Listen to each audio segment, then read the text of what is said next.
चिरे पहाड़वा पर गुरु के मंदिलिया हो। ए गुरु बहने गुरु के मंदिरिया हो। ए गुरु बहने गोड़ावा से चललो न जाला सनहिया हमरो टूटल जाला हो।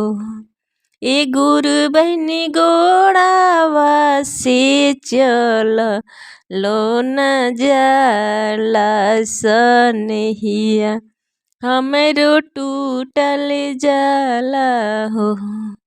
भंगिया धतूरियवा के भोगवा लगाइबहो। ए गुरु बहनी भोगवा लगाइबहो।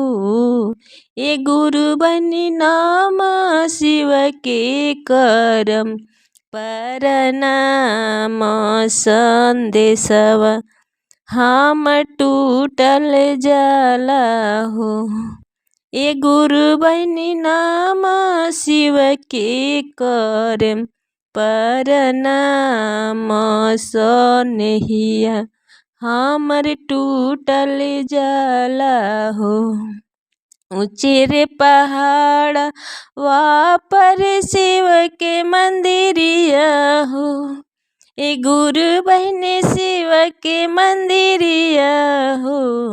ए गुरु बहने गोड़ावा से चललो न जाला सनहिया हमर टूटल जाला हो।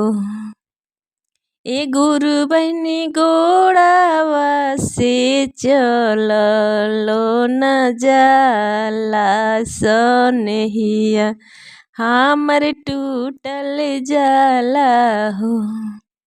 पाँच सात सखी मिली मंदिर तर पहुँचवली हो।